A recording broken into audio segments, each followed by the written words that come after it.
We're going to start in just a few minutes as some people continue to log on.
To those who have just joined, we're going to wait 1 or 2 more minutes as people are logging on.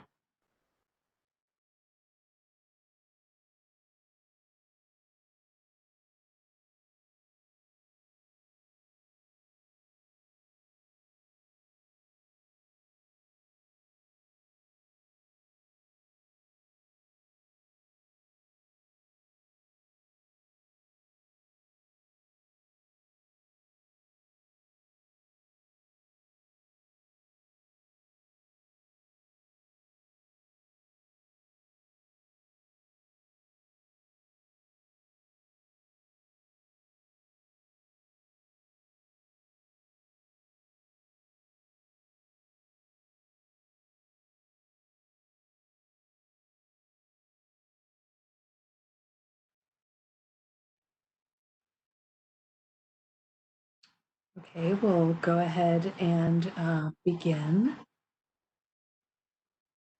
Welcome to the Near Northwest 3 Safety and Mobility Study Public Meeting number 2.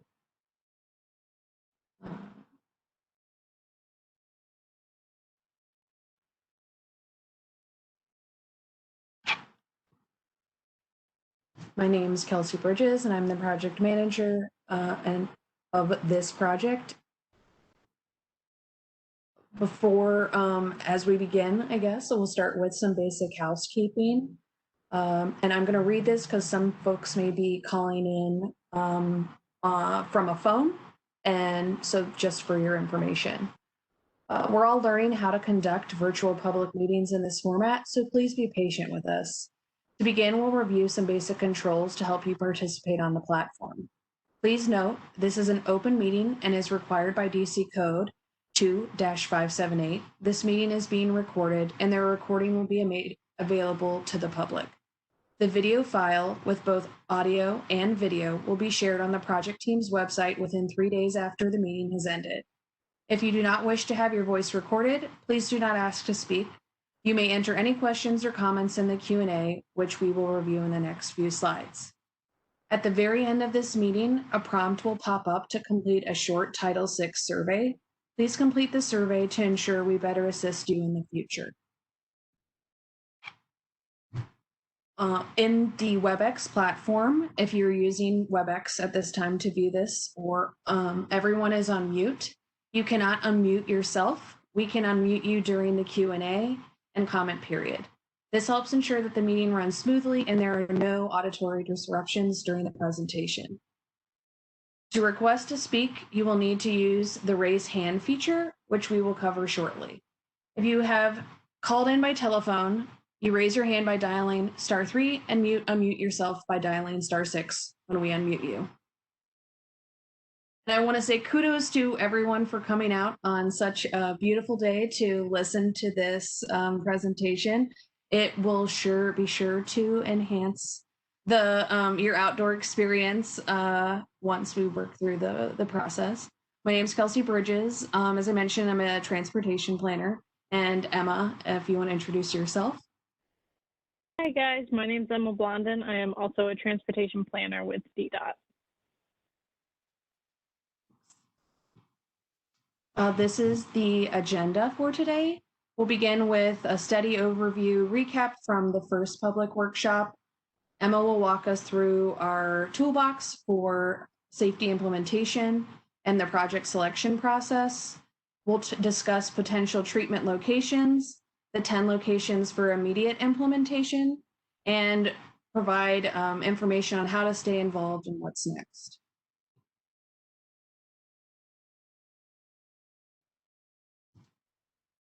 The study boundary is quite large, expanding from just south of Spring Road to up at the north end down to the convention center. And it's largely flanked on the east and west side by Georgia Avenue and 16th Street, but has some jogs, as you can see outlined on here as well. It includes several neighborhoods, including DuPont Circle, to the south, the majority of the Shaw, Logan Circle, and Columbia Heights neighborhoods in the middle of the study, and Mount Pleasant neighborhood to the northwest corner. The area is home to the city's historic U Street corridor, Howard University, and a multitude of other destinations, schools, places of worship.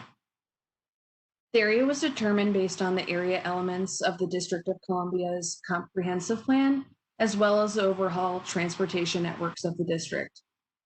The area was the safety and mobility study itself will improve transportation safety through quick installation tactical projects in order to increase safety conditions and improve transportation connectivity and accessibility. Any projects that come out of the study can be implemented within 1 to 3 years. The study will focus on smaller, pinpointed projects such as narrowing roadway crossings, improving crosswalk visibility, but it will not include projects such as adding sidewalks, signal retiming, drainage issues, or redesigning an entire corridor, as these projects are not quickly implementable. Projects will focus on low-hanging fruit such as safety concerns that could be quickly implemented within 3 years. In order to achieve quick implementable projects, we need to focus on long-term actions. Projects such as curb extensions, crosswalks, left turn hardening are easy to install and improve safety conditions. These types of projects are meant to be responsive to immediate needs, and they can also test solutions that can be built out in a future condition. Through the the Near Northwest 3 Safety and Mobility Study, we will be implementing 10 projects within the study timeframe, and we will also have 30 projects that will also come out with designs, but will not and should be able to be implemented within 1 to 3 years. 5 of the 10 immediate installation locations will include art curb extensions. While art is supplemental to the project, pedestrian improvements can be enhanced through placemaking, creating a more welcoming environment overall. The first public meeting was held February 16th, where we received feedback on safety concerns and encouraged attendees to utilize the online survey and interactive map to pin specific intersections. Based on that feedback, in combination with a series of other priorities, which will be discussed later, 10 immediate installation locations and an additional 30 locations have been identified.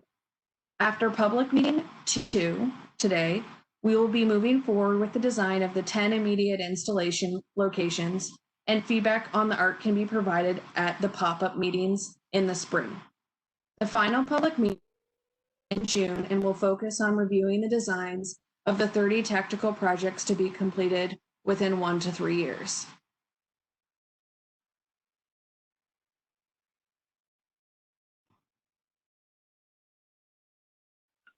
All right, so we're going to start this meeting today by looking at some of the types of interventions that we are including in the safety and mobility study. As Kelsey mentioned, we're going to be focusing on quick build projects that enhance safety. Typically, these will include the use of paint, flex posts, and signs.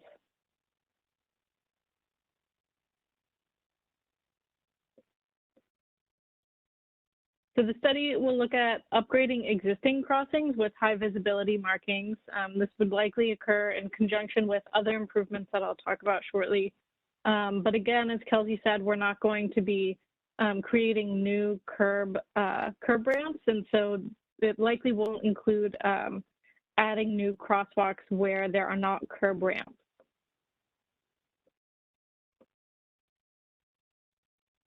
We'll also be looking at installing pedestrian refuge islands with paint and flex posts as shown here in this image. These provide a safe space for pedestrians while crossing a busy two-way street, especially at uncontrolled crossings, which is where vehicles are really only required to yield for pedestrians in the crossing, but there's no traffic signal or stop sign. Left turn hardening is another great intervention that helps reduce vehicle speeds for vehicles turning left, especially useful at skewed intersections or intersections with high left turn volumes.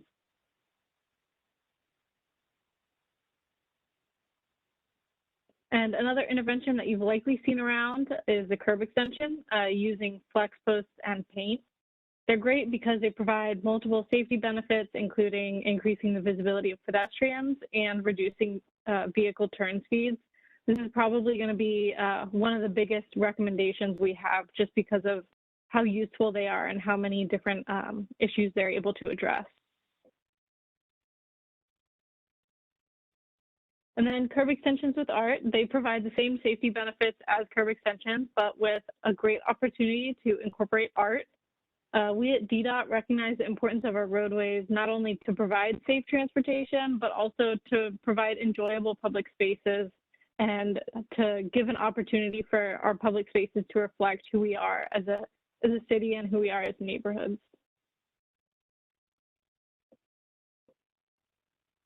So, you know, this isn't an exhaustive list of potential designs, and we'll look at including other tactical interventions as they fit in the locations that we move forward with.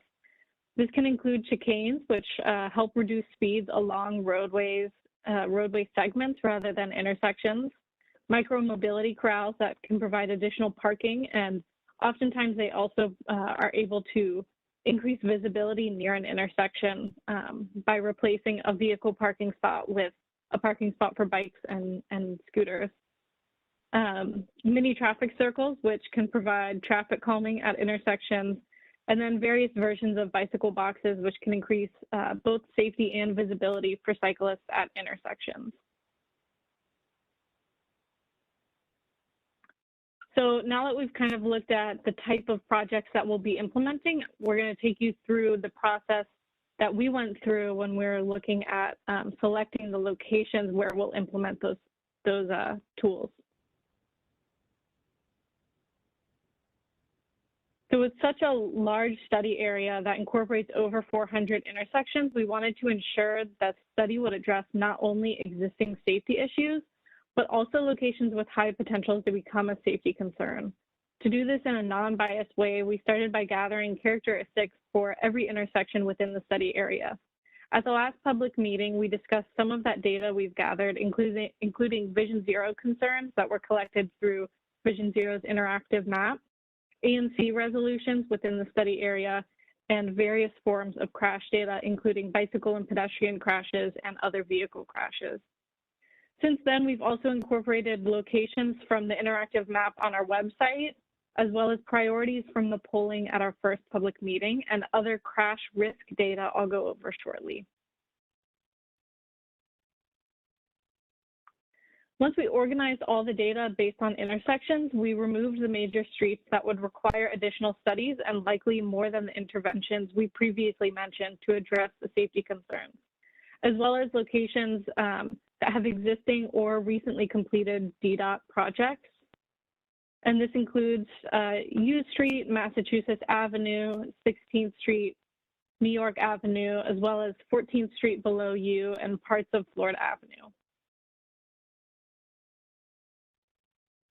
With the locations narrowed down, we started to apply weight to each of these locations based on the data points. First, we looked at community feedback, which accounts for 50% of a location's score. This includes ANC resolutions, if this location has been mentioned in a previous plan or study, if the intersection has been identified on the Vision Zero interactive map, as well as data we've collected, including our interactive map and the polling questions from the first public meeting. And those polling questions helped us identify the types of roadways and destinations that you all would like us to focus on during this project.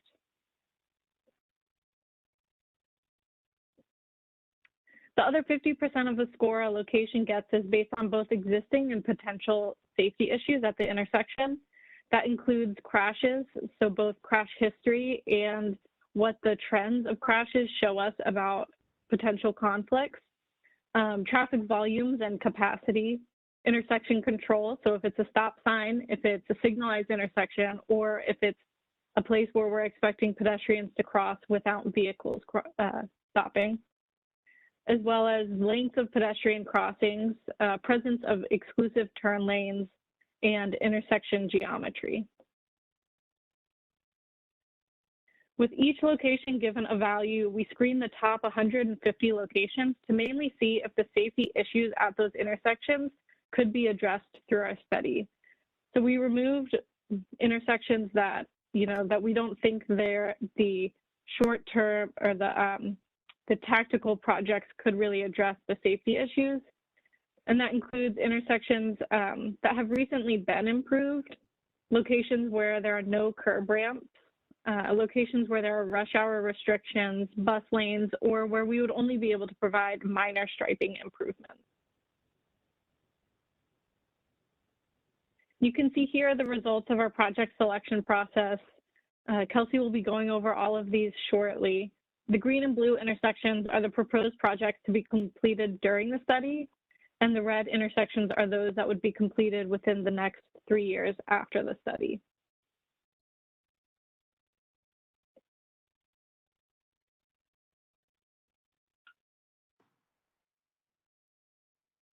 I will discuss the potential treatment locations.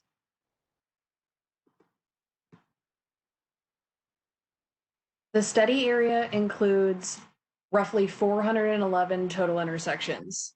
And this project will focus on approximately 10% of those intersections. So it is possible that an intersection that is very near and dear to your heart is not necessarily on here. Just because an intersection is not on the map, it does not mean that it is not important. It just did not score high on the project selection process that Emma outlined. The selected intersections rose to the top based on safety concerns, community feedback, location, distribution throughout the corridor, and those locations most quickly implemented. The numbers on the map do not signify level of importance and are just an ID or naming convention, which we will use to help identify the specific locations and zoom in on the next 3 slides. You will be able to provide comments on these 30 locations via email or in our office hours. And we will be essentially accepting those comments through the end of the month, March 30th.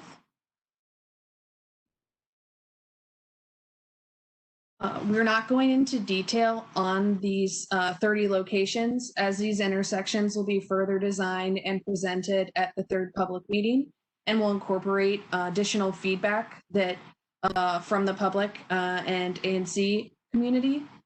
If you would like to take a further look, the public workshop presentation will be on the website after this meeting, and you can revisit these locations and play through them, and you can also listen to the presentation as well.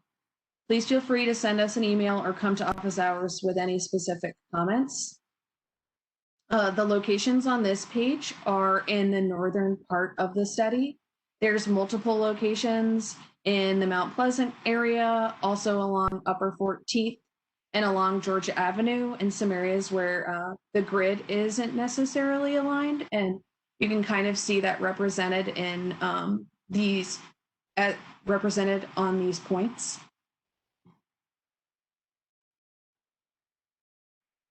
These are the locations in the center of the study. We have some located again on Georgia Avenue, as well as some areas south of U Street and near some of the park.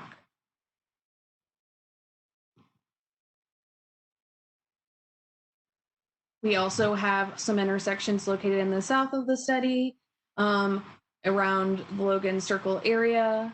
The final public meeting will be held on June of this year, and we will focus on reviewing the designs of these 30 tactical projects to be completed within 1 to 3 years. These 30 locations do not include the 10 immediate installation locations, which will be discussed next. So again, if you do have, we kind of just introduced the 30 locations that rose to the top based on the process that Emma outlined, and for project selection. So if you do see something on here that you would like to provide more input on, or if there's something that you see you're surprised is not on here, please come to office hours. You can also bring it up later at this meeting, or you can send us an email as well. On to the 10 projects for immediate implementation. Based on the polling from the first public meeting, there was a desire to focus on commercial areas, schools, areas with biking infrastructure, or roads with more than 2 lanes. This information, combined with the project selection process and an emphasis on spots that are quickly implemented, identified these 10 locations. And just like the 30 that I mentioned before, just because a location is not identified in these 10 project locations, it does not mean it is not important nor in need of a safety treatment. So just because something's not in the immediate 10, it doesn't mean that it is not something that could be considered for the additional 30 locations. So now I'm going to walk through these locations with some more zoomed in approach. The 6th Street and O Street Northwest. This is identified on the star on the map. And this location has long crossing distances and extremely wide lanes. You can kind of see on the far side of this picture that the roadway kind of widens out to kind of like a wine glass and then narrows down. That's something that we can do to narrow the crossing by adding curb extensions. On the other side of this image, from like if you were to turn around from where this picture was taken, there's angled parking along the Kennedy Recreation Center. So, which also creates a wider crossing, but means we can also do incorporate some curb extensions to narrow that crossing. And as I mentioned, one of the emphasis from the polling of the first meeting was to, narrow these streets with larger lanes, and also this is near a rec center, which has a lot of people coming and going. Our treatment here, as for all of the 10 immediate implementation locations, is based on a preliminary review of the intersection. The actual treatment may vary. So I just listed some things that we could do, but we will obviously finesse these designs and go out and do some more review as well. Mount Pleasant Street Northwest and Park Road Northwest. This is an interesting location as it's adjacent to a park and not far from the Mount Pleasant Commercial District. Both approaches on Park at this location, heading east and west, are coming around bends, which may impact visibility and can also encourage speeding. So especially if a car is parked too close to the intersection, frequently you may see a car parked where the storm drain is on the right of the image. And if there is a person crossing or a vehicle trying to turn out, it can create visibility concerns. Something we could incorporate in this, some treatments we could incorporate to improve these concerns, or adding curb extensions on the north side of the intersection, which can also help make sure that cars aren't parking somewhere that could impact visibility.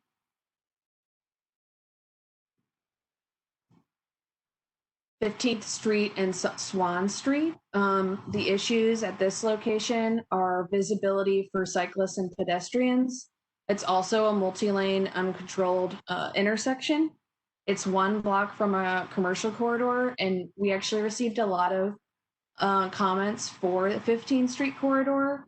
And I would imagine it's because it is a large crossing, and it does incorporate a variety of uses, as there is a cycle track as well, which has another movement along the roadway that everyone, like everyone's working to navigate, whether it's crossing or continuing north or south along 15th Street.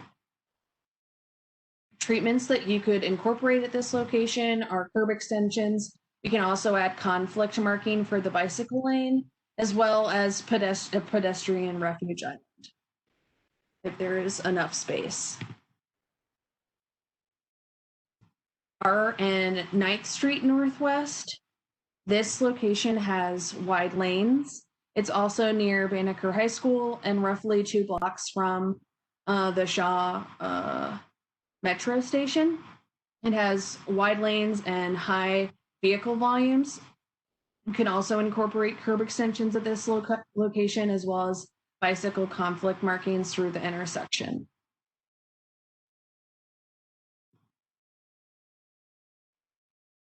Clifton and 11th Street Northwest there's 2 schools. You have Cordoza High School and Meyer Elementary that front this intersection. There's high pedestrian volumes and yielding for pedestrians on 11th because it is a pretty big crossing. You're also having vehicles that are either coming north up the hill or down the hill on 11th Street, which can sometimes encourage speeding along those areas. So a treatment, like several of the other intersections we have mentioned, would be to add some curb extensions and some bicycle conflict marking. As I mentioned earlier, of the 10 projects to be implemented during the study, 5 will incorporate art. So the next 5 locations that I will walk through will be locations that not only have a safety implementation during the study, but will also include an art element. At 14th Street and Meridian Place Northwest, this is along a commercial corridor, and also on the right of this image, there is an alley, and which also kind of doubles as the driveway entrance to this the apartment building, and it is signalized, but at times pedestrians or even vehicles aren't necessarily expecting cars to be coming out of that space. And there are, with the building and the retaining wall that exists there, it can create some visibility concerns and potentially speeding if someone's trying to catch the light. 11th and Lamont is also along a commercial corridor on northern 11th Street. There's buses, bicyclists, and pedestrians all working through single occupancy vehicles all working through this space. Issues along here include vehicles coming to a complete stop, visibility from Lamont onto 11th Street. If someone is parking too close to the intersection, it can create a blind spot or essentially unable to see a cyclist or a pedestrian or even another vehicle that is preparing to make a movement. This is something that at this location we could incorporate curb extensions and murals. V Street and 8th Street Northwest. Some drivers do not, we've heard there's some drivers do not stop at the stop sign in this location, which it is a really large intersection along V Street. It has a large median down the center that's striped off currently, but it can also, wide roadways encourage speeding and also makes it a little more intimidating for pedestrians to cross. And there's also center lane loading along the street as well, which can create a visibility concern if there is a truck parked there and someone is trying to cross. Treatments would be the curb extensions with the murals. We also have enough space for a pedestrian refuge island, and can also incorporate high visibility crosswalk markings. The next two locations, we actually have a kind of a mock-up of the schematic that we can use, like, so you can actually see what would the curb extension look like, or what would bike mark crossings look like. So that's one of the things that you'll see with the 15th and Church Street location. As I mentioned earlier, there's concerns, lots of comments along 5th Street with visibility for cyclists and pedestrians, as well as it's a multi-lane uncontrolled intersection. So next, I will show you the design with curb extensions and conflict markings for bicycles. So you can see here the green dashed lines are the conflict markings where the existing cycle track exists. We can also make sure that there are not any vehicles parking too close to the intersection.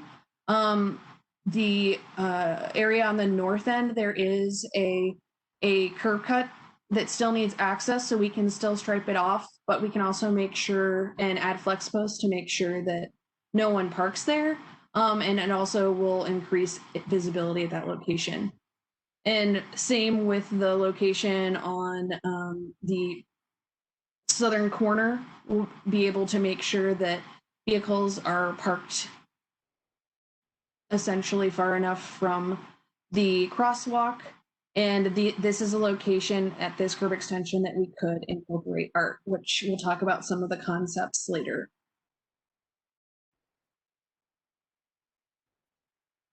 '18th Street and Newton Street is near a school, and it is also part of an ANC resolution requesting speed humps in the area. While speed humps aren't something that we can incorporate with this study, we do have other, like what we are proposing with this are traffic calming elements that may be able to have a similar impact to encourage slower speeds in this area. So there's sightline concerns, it's close to the school, and there's also high pedestrian volumes as well going through this area. And so we could incorporate curb extensions to make sure that folks are, that vehicles on the approach are approaching a narrow, aren't seen essentially as wide of a roadway, and will pay more attention to the pedestrians that are there. And next I'll show the treatment proposal. So you can, this has you may be familiar with like a curb extension on all four corners that essentially is providing similar to the other locations, just making sure vehicles are, as you can see, there's actually vehicles that are parked too closely to the intersection in this case, which can create visibility concerns. So this is a location that it's striped off now, but we can, would also be considering art. And next I will discuss some of the art concepts. The following images are draft examples of art and curb extensions. They may or may not progress further in design. So if there is a design that you particularly like, make sure to let us know, via email or at the art pop-up events. And this would be curb extensions on a traditional, like if you had them on all four locations. Of note, the 18th and Newton location has a call box sculpture installation that celebrates the indigenous Indian community that once lived there.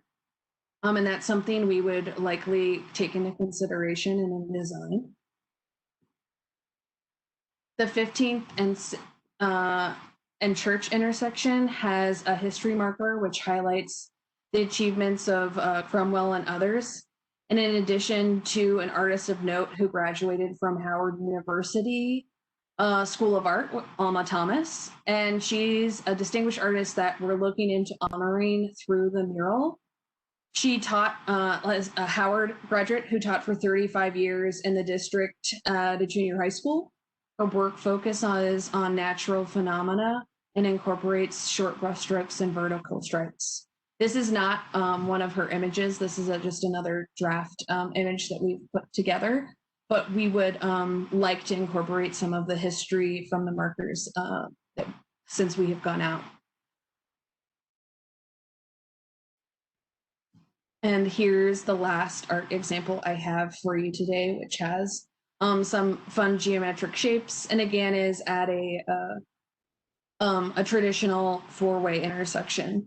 And not all of these will be, like with the art, will necessarily be all four corners. That location I showed along 15th Street actually only has a curb extension on one side of it.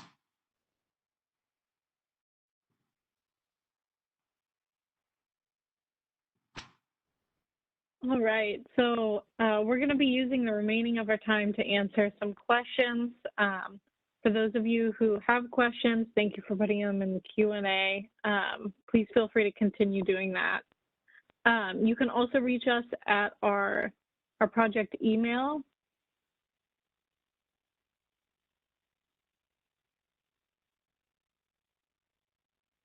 Sorry, Kelsey, if you can go to the next slide.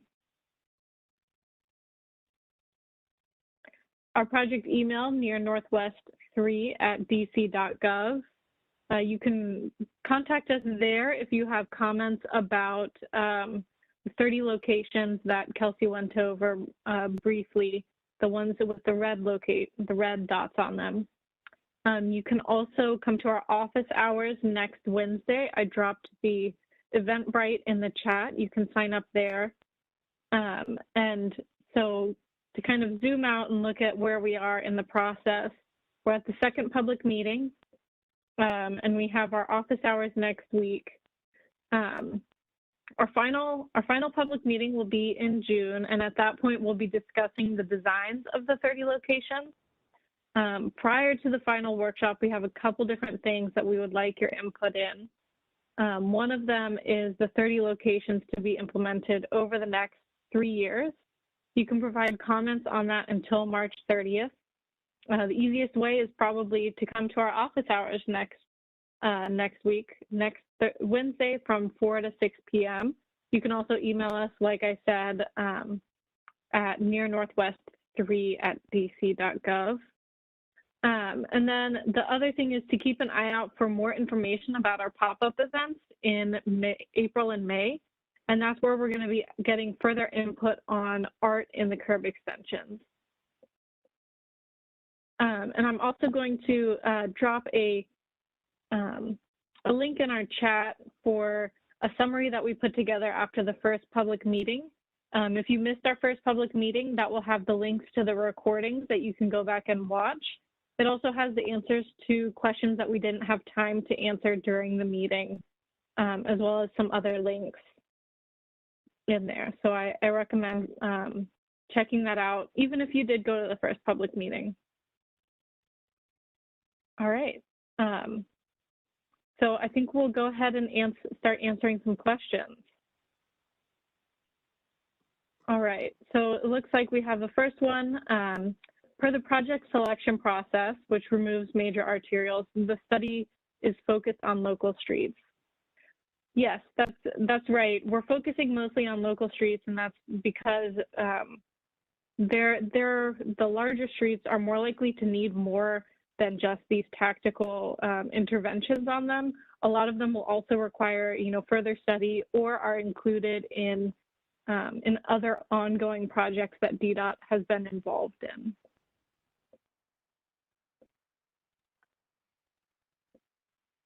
All right.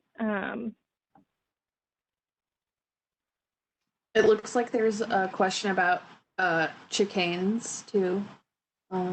Yes. So I answered that in the chat. It looks like the link didn't pop through. didn't hyperlink, but chicanes are, I would call them essentially curb extensions, but in the middle of a block. They help reduce vehicle speeds in the same way that curb extensions at an intersection do, by requiring vehicles to kind of maneuver around an extension of the curb.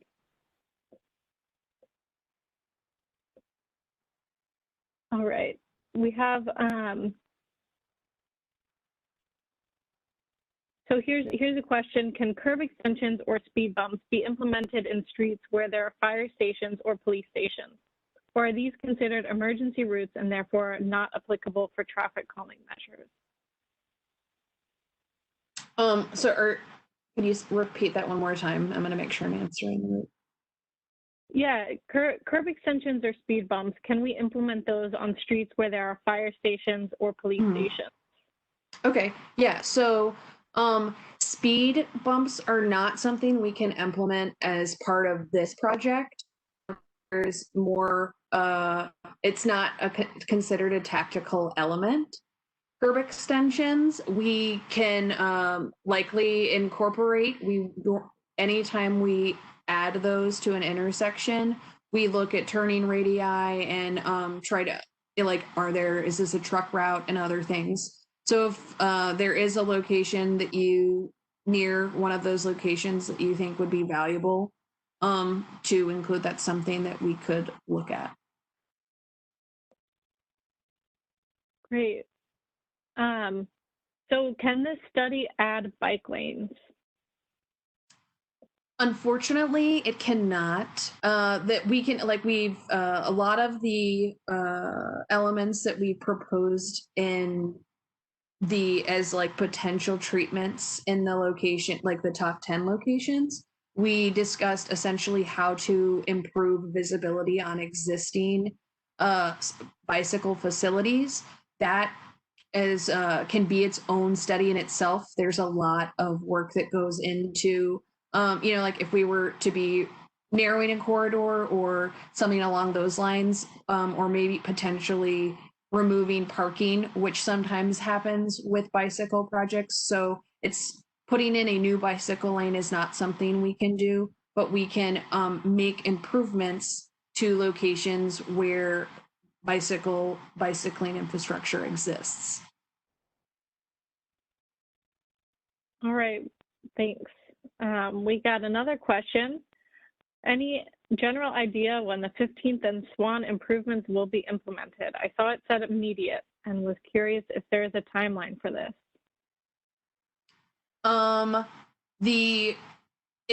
In terms of, was the last part of immediate? Sorry. Was it a question the thought was, why is it not? I mean, oh. Go ahead, sorry, Emma, I interrupted. Yeah. Sorry, so the timeline, do you want to go over the timeline for both the immediate projects and the projects that won't be implemented during the study?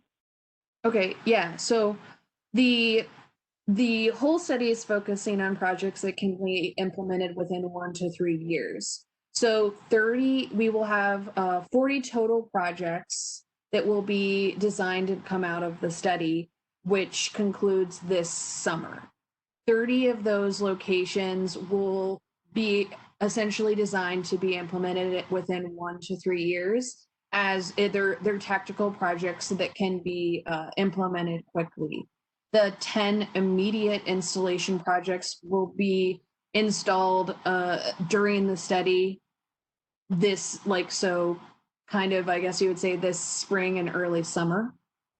So they'll be going out to put out the infrastructure and the art. So you'll want to make sure you come to one of the art pop-ups to discuss some of the ideas our team has. All right, we have another question asking to explain what curb extensions are.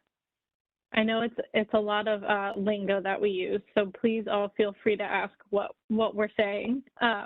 Curb extensions are basically where you take the space that used to be for vehicles, typically close to an intersection, and you're no longer allowing vehicles to be there. So you're basically turning it into additional sidewalk, or, you know, you're basically extending the curb out, right? But because actually extending the curb out would cost a lot more, we do that in a more tactical manner by using paint and curb and these flex posts. So this way, vehicles aren't going to be that close to the intersection. So as you can see in this photo, the pedestrian is actually already, you know, a couple feet into the intersection. So they're more visible to oncoming vehicles, but they're also still safe because they're protected. They're in the pedestrian space rather than in the vehicle space. And to kind of elaborate it, if you're a vehicle that was maybe on the left end of this image and you were turning right, you potentially could take a sharper turn and not see the pedestrian on your right. Whereas this is with the flex post installed, you're kind of having to make a slightly larger turn, which allows you to see the pedestrian in the intersection and potentially brake or stop before any kind of collision or something of that nature. Great. So Kelsey, it sounds like some questions have been sent to you that I'm not seeing. And just for everybody on the call, the questions that we get that we're not going to have time to answer or may have missed, we'll answer in a similar fashion to what we did after the first public meeting. So keep an eye out on the website for the answers to those.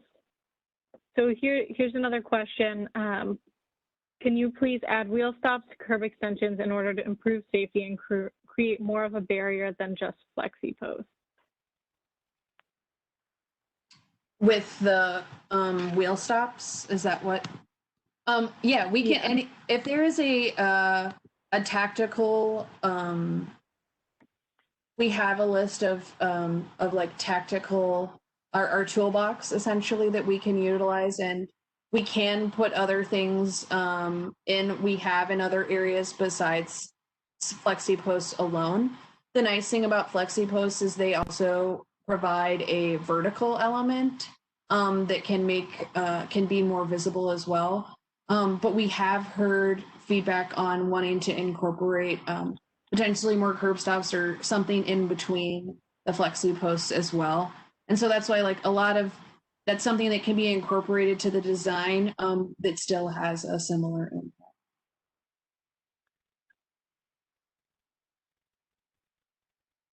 I can see some of the questions too now, Emma. Thanks for everyone for flagging that. One of them is, what is the approximate cost and time to complete a project or intersection? So these are essentially roughly the like 10%, maybe less of a cost compared to a traditional intersection, which allows us to put more in and as well as implement safety projects quicker. It also allows us to make modifications to safety treatments before providing a more like permanent solution, such as a curb extension that has like a traditional curb or is elevated at the sidewalk level. Another question is, do you have any plans to add micro-mobility corrals? How can residents, so I'll break this because it looks like there's a few questions in one. So yes, we can incorporate micro-mobility corrals. So if there is a location that you think would be prime to add a corral, we can do that. A lot of it probably comes as no surprise that there's a lot of commercial areas in the steady area that probably could use more bike or scooter parking. So if you have a location, please feel free to send us an email, like I said, or you can even add it to the chat now. We go through the chat and essentially we'll collect that information, and you can also come to office hours. I So also I think, just dropped in the chat that there is a form that you can fill out to request a micromobility corral. I think it requires you to take just a couple pictures of the location that you're requesting. But yeah, you can fill that out as well. And it looks like we have a few hands raised. So I don't think we know who raised them first. So apologies, but let's first go to our call-in user. Well, you probably don't know what call-in user you are, but let's see this. I can. Hello, I unmuted you. Okay, thanks. Can this project swap the location? Can this project swap the location of existing bike lanes and parking spaces? This would match the criteria of using paint, increasing safety, but wouldn't have the resistance of losing parking spaces. So it might be considered easy. and I'm sorry, I couldn't hear. Could you repeat the beginning of that again, or does what Yes. specifically with bike? Or, yeah. Can this project swap the location of existing bike lanes and parking spaces so the bike lanes are next to the curb and the parking's out? They're switching. That is a fair question. Unfortunately, we can't do that with this project, but that's actually, I mean, if you want to provide that comment, that's something we can pass along to our bike team. That is something we've been doing in different parts of town when we weigh in, and if that's something that they can look at in as they improve and expand the network. But it's not something we can do with this specific project, as it's more focused on point locations.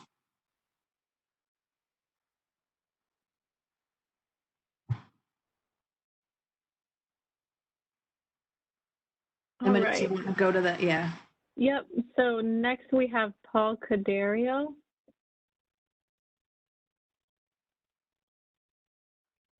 Hi, Paul. We've unmuted you if you'd like to speak.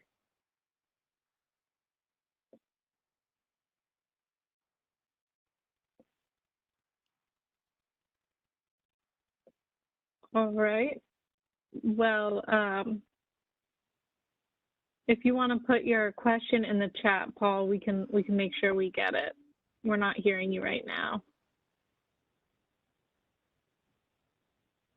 And then we have Karthik. I will unmute you now if you'd like to speak. Yeah, so can you hear me? Yes. Yes. Yeah, okay, cool. So I don't know if I'm missing something, but so is this the near Northwest study just focus on quick build, or does it actually like look at like some of the major issues? It does focus on quick safety implementation, essentially like looking at to either address existing safety conditions or potential safety conditions. If you're, I guess to maybe try and elaborate potentially on your question, if you're asking like there is an issue that or like a location or corridor that has like signal timing issues, or there needs to be bike infrastructure, that isn't something that we can look at with this project or implement. So I guess maybe I'm missing something. So like the whole Georgia Ave corridor is like super unsafe, and so is like the Georgia Florida intersection is like wildly unsafe and mistimed, especially for the pedestrian movement on the east side. Is this like not the forum at all to bring it up? I was really looking forward to this. Like when I first saw this, it was like, oh wow, like yeah, this is a really unsafe corridor.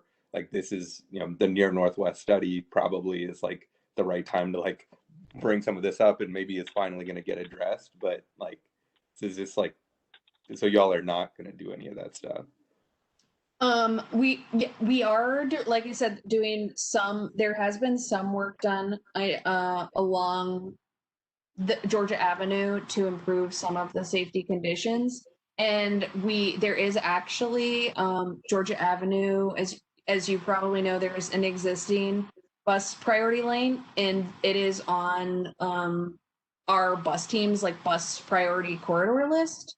And that is a project that I believe will, I'd have to look exactly on the timeline, but it is probably something that is happening in then between like 1 to 2 years, that will essentially be looking at the entire corridor, from like, that does include the bus component, but can also include some of other pedestrian safety concerns as well. Got it. So actually, just one more on Georgia. Like, Mhm. can you eliminate turning movements? Is that something that's in scope?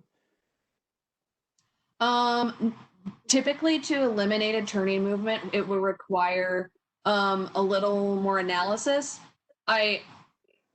Depending on where we could, if you want to pass along the information, we can look at it, but I can't guarantee that's something we would incorporate. I also want to flag for you the ongoing Move DC process, which is looking at the district overall. And one of the things in there you could include is essentially potentially including a more corridor study along Georgia Avenue and improving some of those elements as well, because they take a lot of that information to frame what the agency's like work list is essentially and projects we focus on. Got it. I don't know. Is it the right time? So it's the left turn southbound on Georgia to Florida. Oh, that Is like, yeah, that you put in the crash. Oh, so that's yeah. an intersection that is would probably require a lot of study on its own. And again, this isn't to say that we're focusing on a specific type of project.